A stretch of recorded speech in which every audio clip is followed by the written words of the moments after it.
देखिए यहाँ पे क्वेश्चन दिया गया है, क्वेश्चन आपसे बोल रहा है ए स्प्रिंग बैलेंस, आपके पास क्या है, एक spring balance reads W1 when A ball is suspended from it. अगर किसी बॉल को इसके साथ सस्पेंडेड किया गया है तो इसका जो रीडिंग है वो कितना W1 है।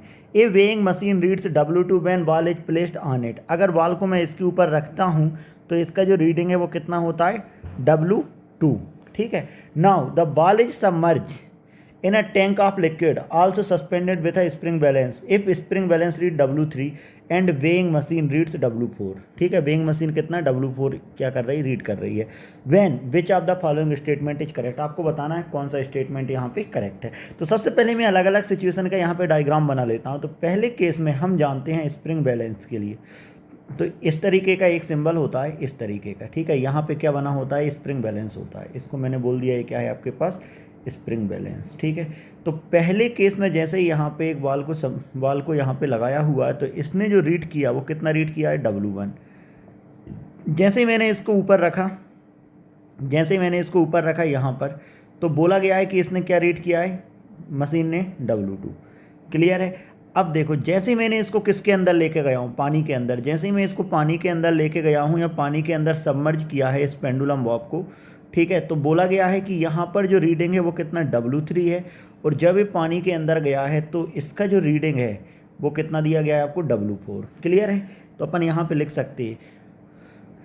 ठीक है, अब देखो जब वहाँ पे वेट अकेला मेजर कर रहा था तो मैं क्या लिख सकता हूँ, only weight of the ball is measured, that is W1। एक किसमें है, सिचुएशन नंबर 1 में, केस नंबर 1 में। अपन चलते हैं केस नंबर 3।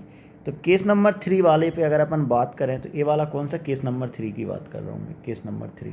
केस नंबर 3 में क्या लिख सकते हैं, wait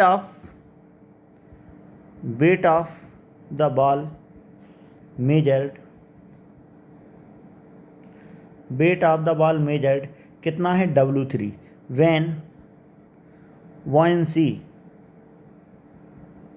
when buoyancy force acting on the ball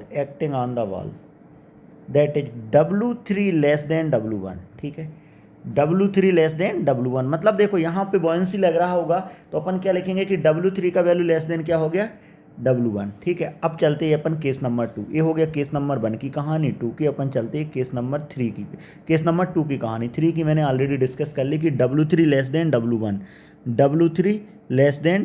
ठीक है, तो W3 लेस देन W1 तो एक ऑप्शन ए तो यहाँ पे आपको करेक्ट होता हुआ दिख गया। अब अपन बाकी ऑप्शन भी चेक कर लेते हैं। केस नंबर 2 में क्या बोला गया है, the weight of the water tank is measured, कितना मेजर किया गया है यहाँ पे, W2। ठीक है, अब केस नंबर 4 की बात करें तो केस नंबर 4 में आपसे क्या बोला गया है, weight of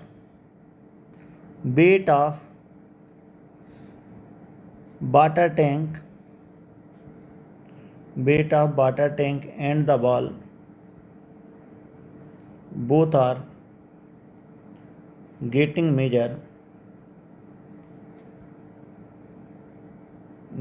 measured the weight of the ball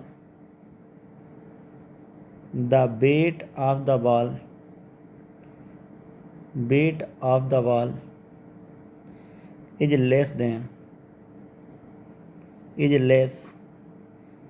than W2। तो क्या लिख सकते हैं, W4 ग्रेटर देन W2। क्योंकि यहाँ पर क्या हो रहा है, W4 ग्रेटर देन W2 क्योंकि यहाँ पे एक्स्ट्रा आपके पास एक्स्ट्रा वेट भी यहाँ पे क्या हो रहा है, ऐड हो रहा है। ठीक है, तो अपन क्या लिख सकते हैं, W4 ग्रेटर देन W2। मेरे पास ऑप्शन नंबर सी भी यहाँ पे करेक्ट है। तो मैं बोलूँगा कि इस क्वेश्चन का option A and option C are correct option है। Hope you understand the solution. Thank you.